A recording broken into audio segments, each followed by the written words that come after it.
I am here with Chanel and mag-first grooming na kami. Ang tatandaan ko kay Chanel is yung kanyang ulo. Dalawa kasi silang medyo brown. Yung mas diamond yung ulo, yun si Tiffany. Yung hindi mas diamond yung ulo dun sa brown, siya yung si Chanel. Hi guys, Vince here and welcome back to Drip. With the minimum purchase of 100 pesos, get the sticker of the week plus one random content creator sticker natin. Dried Tubi! Dried Tubi! Dried Tubi! Ano pang hinihintay mo? Add to cart ni Drip, checkout mo na yan. So ngayon ang gagawin natin ay magtitrim tayo ng kuko dahil nakikita nyo dun sa aking kamay. Kaya ang dami kong kalmot, normal to pag nag-aalaga kayo ng sugar gliders. Pero si Baba kasi lagi kong tinitrim yung kuko. Sobrang alaga talaga para hindi ako nakakalmot. Si Chanel ay very tamed naman, walang problema, hindi nagka-crabbing, hindi nangangagat. Kinikilala niya lang yung environment pero sobrang cute talaga niya. So ayan, gugupitan ko muna ng kuko si Chanel. Tingnan natin kung mahihirapan ako dito sa process na to. Pero ayan, let's see.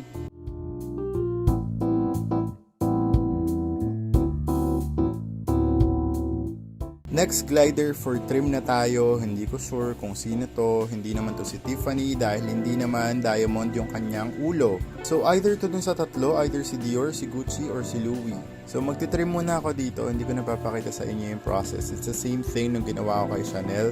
Gugupitan ko lang yung kanyang mga nails. Tapos na kami mag-cut ng nails. Perfect na perfect. Ayan, medyo hesitant siya nung una. Hindi naman niya ako kinagat. Pero at least now, okay na. At hindi na ako magkakakalmot galing sa kanya. Na, sama ka na kay Chanel. Come here. Natutulog na yung dalawang gliders dito sa aking bigger pouch. Si Chanel. Tapos yung isa. Ngayon meron na tayong third glider. Ito na. Magugupit na tayo ng kuko. I don't think si Tiffany na to. Medyo gray din kasi siya. Si Tiffany kasi medyo brownish na yung kulay. So, isa rin to. Either si Dior, si Gucci, or si Louis. Sobrang cute niya. I think hindi ako mahihirapan magupit dito ng kuko. Simulan ko na. Okay, third one done. Medyo feisty tong isang to. Ito ata si Gucci. Yung pinakahuli nating nakuha kanina. Sobrang ano niya, magalit na galit siya. Hindi naman obra sa akin yan.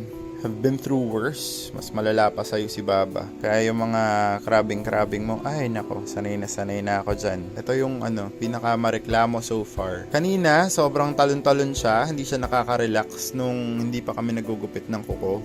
Pero ngayon, tingnan nyo, relax na.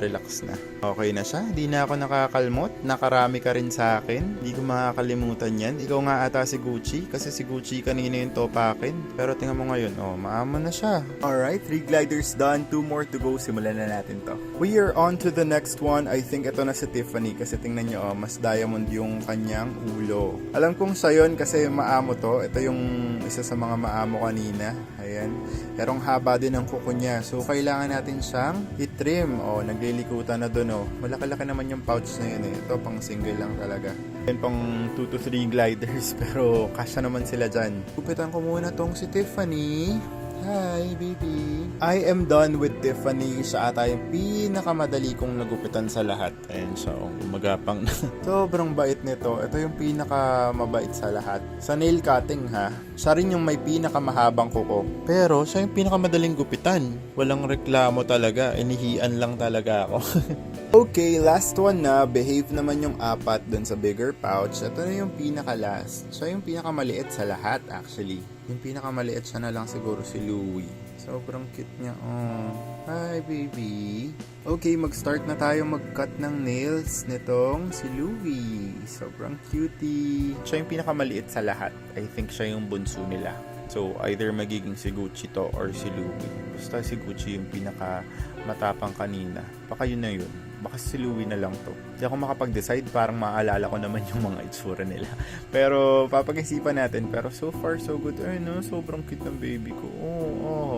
Okay, so I think done na tayo sa nail trimming. Pagpapahingahin ko muna sila ulit dun sa kanilang cage. Tapos, baka mamaya pag nagising silang medyo gabi pa, baka magsimula na ako ng bonding. Sama sila. So, mix na yung pouch na ginagamit ko. Meron ako dito yung pouch nila. Meron ako dun yung pouch ko para medyo maging familiar din sila dun sa scent ni Baba. Kanina pala nilabas ko si Baba. Hala, nagpapakitang gilas dun sa mga babae. Kunyari, hindi niya napapansin. Tapos, pag glide siya, papansin talaga. Yung mga babae naman pinapanood lang siya. Pero hindi pa talaga time na pagsamahin sila. So, ayan.